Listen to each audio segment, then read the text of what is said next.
চল রাজু, তাড়াতাড়ি বাসায় চলে যেতে লাগবে। আর কি ব্যাপার, ওইখানে তো দেখি আম। চল রাজু, এটাকে তাড়াতাড়ি পেরে নি, এটা দিয়ে আজকে রেসিপি বানাবো। এই তো পেরে নিলাম। আচ্ছা আপু, ঠিক আছে, তাড়াতাড়ি চলো, এটা দিয়ে আজকে রেসিপি বানাবো। প্রথমে আমটাকে ধুয়ে নিলাম, এরপর এটাকে ভালো করে কাটতে লাগবে। এই তো এখানে কাটা হয়ে গেছে। আপু আমাকে একটা দাও। আরে এটা তো খুবই টক। দাঁড়া রাজু, রেসিপিটা তো পূর্ণ হতে দে। সাদা কাপড়টা এখানে রেখে দিব, এরপরে আমটা রেখে দিব, এরপরে মরিচের গুঁড়ো দিয়ে দিব। এই তো মরিচের গুঁড়ো দেওয়া হয়ে গেছে। এরপর লবণ দিব, ভালো করে মাখান লাগবে যেন সবখানে মরিচের গুঁড়ো আর লবণ লেগে যায়। এই তো হয়ে গেছে। এখন তাড়াতাড়ি এটা প্যাকেট করে নি, এরপর ভালো করে মুড়াই নি। এবার বাড়ি মারতে লাগবে, আরো জোরে বাড়ি মারতে লাগবে, না হলে হবে না। এই তো হয়ে গেছে।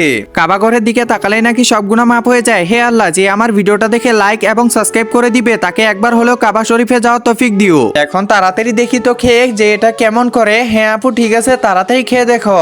আমিও খেয়ে দেখি যে এটা কেমন করে। আরে আপু, এটা খুবই স্বাদ করতেছে। আরে তোরা দুজন আবার কি বানাইছিস? এটা তো অনেক স্বাদ করতেছে। বন্ধুরা, আমের রেসিপি কে কে খেয়েছো কমেন্ট করো।